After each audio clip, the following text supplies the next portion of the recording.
Question मेरे पास जून 2014 का question है।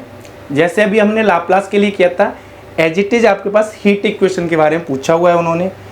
You X X equals to आपके पास यू टी गिवन है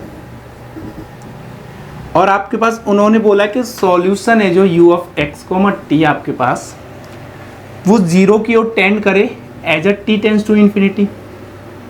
सही बात है। फिर उन्होंने बोला कि जो t equals to zero put करेंगे आपके पास तो हमें cos x मिलना चाहिए। देखते हैं सॉल्यूशन क्या बनता है आपके पास।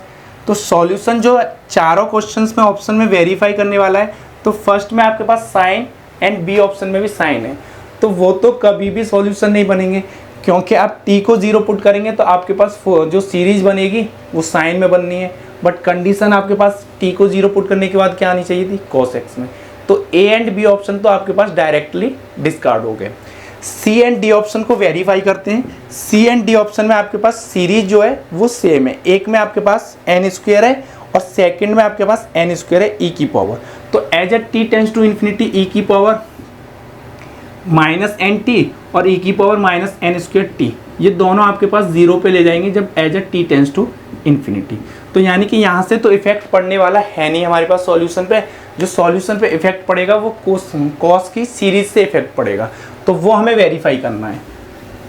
तो हमारे पास जैसे सीरीज बनेगी आपके पास, जब t की वैल्यू जीरो पुट करूँगा तो c एंड d ऑप्शन में दोनों में सीरीज जो बनने वाली है वो सेम बनेगी आपके पास। n running from 1 to infinity an cos of nx plus bn, ये वाली कंडीशन बनेगी और ये आपके पास आना चाहिए cos x के ऊपर।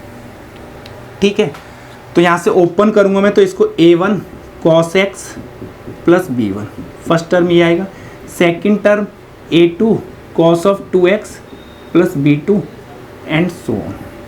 जब आप कंपैरिजन करेंगे both side, right hand side and left hand term की, तो a1 की वैल्यू आपके पास 1 आनी चाहिए, b1 की वैल्यू आपके पास 0 आनी चाहिए और a2 आपके पास an 0 होना चाहिए जब n ग्रेटर देन 1। और b1 पे फिर आपके पास b2 b3 पे कोई भी कंडीशन हो कोई इफेक्ट नहीं पड़ेगा।